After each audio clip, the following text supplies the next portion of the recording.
So the business of using energy and effort and putting your life into changing things for the better, which is really what we're talking about, not necessarily transforming everything or anything, certainly not all at once, but changing things for the better, which can be done. Probably can't be done in the ways we used to hope it could be done from the beginning or so of the 19th century onwards, through politics or some great seismic change that will suddenly make everything different the following morning. We know that's not going to happen, and we've got to find new ways. Social enterprise is an example of a new way, because it's putting two things that make sense together. First of all, it makes sense to make the world a better place, because it isn't quite good enough, so it needs to be better.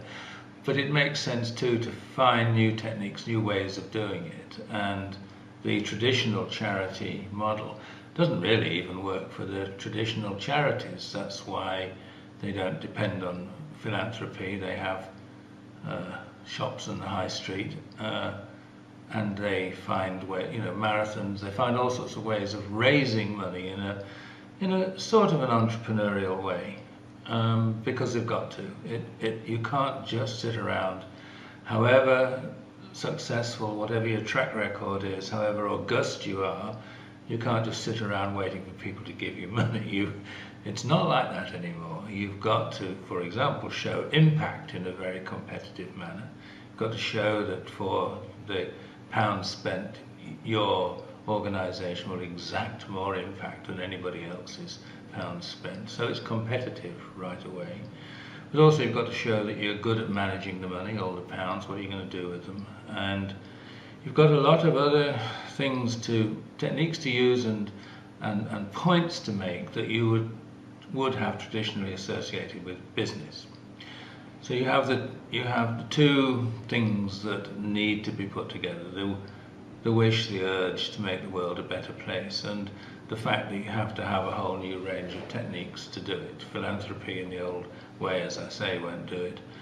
You've got to have a new, and I must say better, way of doing it. Now, if you find yourself in that kind of environment, you need help. You need guidance. You need to be almost coaxed through a process whereby you shine, or appear to shine. You shine by doing your work well, but you've also got to be seen to shine. You've got to be seen to be a competitive entity, and you're not going to do that by hiding your light under any sort of bushel. You've got to be competitive, as businesses are.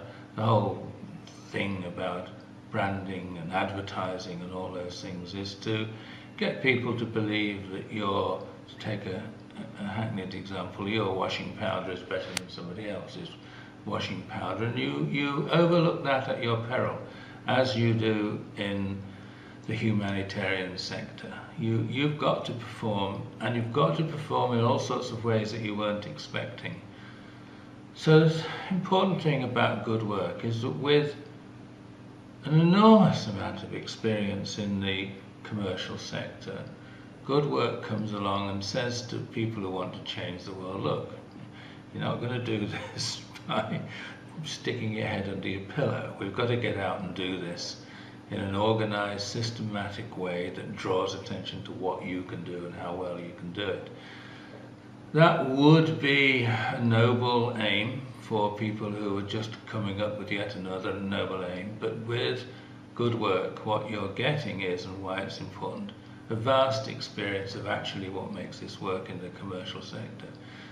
And that's just a question of the objective. Working with a big retailer, for example, is ultimately to put money in the pockets of the shareholders and out of the pockets into the Swiss bank accounts or whatever it is. But in the case of a body, an organisation, an entity that wants to change the world, it's exactly the same process. It's just the ultimate intention that's different.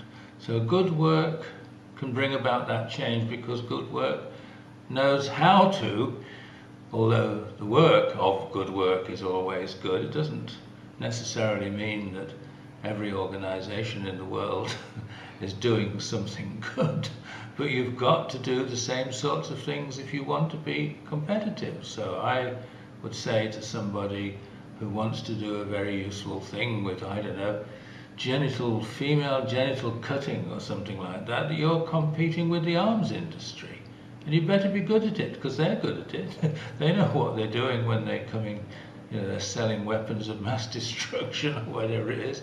And if you've got a good cause, you really have to do your good cause. You have to execute it properly, and you're probably not going to do it on your own. So good work is what you need.